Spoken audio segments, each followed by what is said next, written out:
Afin de prévenir les accidents de la route, il est important pour les conducteurs de connaître les facteurs de risque, de maîtriser les bonnes pratiques et d'adopter les bonnes attitudes. Pour ce nouveau numéro de la Minute Sécurité Safeway Right Way, nous vous entretenons sur la distance de sécurité.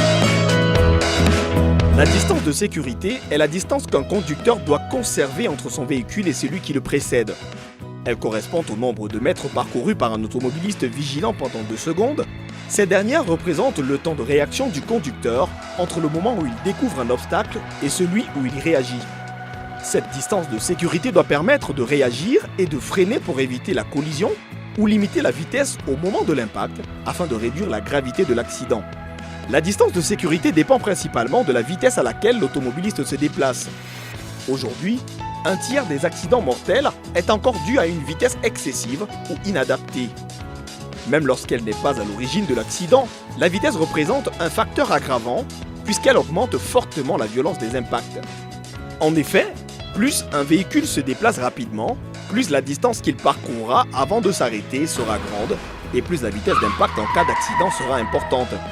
Le respect des distances de sécurité est donc essentiel pour pouvoir réagir aux imprévus ou anticiper les ralentissements.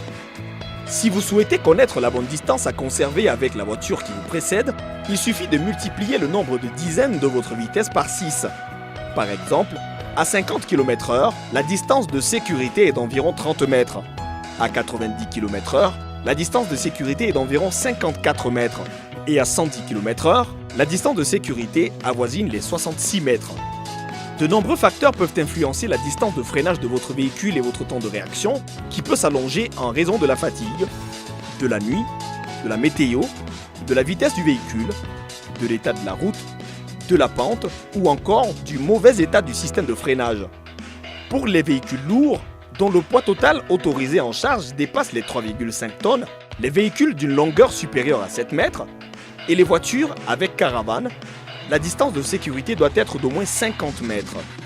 Pour ce qui est des véhicules à 2 roues, les motos par exemple, leur distance de freinage est supérieure à celle des autres automobiles. À vitesse égale, la distance de freinage des 2 roues motorisées à 50 km/h est de 20 mètres, contre 17 mètres pour les autres automobiles, soit une différence de 3 mètres.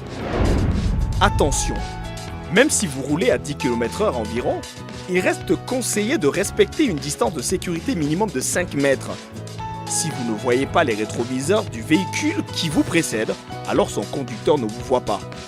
En voiture, la distance de sécurité est impactée par la distance d'arrêt et permet à tous les usagers de la route de circuler en réduisant considérablement le risque d'accident. Derrière son volant, il n'est pas toujours simple de calculer le nombre de mètres à laisser entre votre véhicule et celui qui vous précède. Pour plus de clarté et de simplicité, l'espace à laisser entre les 2 véhicules doit correspondre au moins à la distance que vous parcourez en 2 secondes. Chers conducteurs, votre responsabilité est appelée. N'oubliez surtout pas qu'adopter les bons réflexes, c'est sauver des vies. Sécurité routière, suffit pas d'en parler, il faut agir.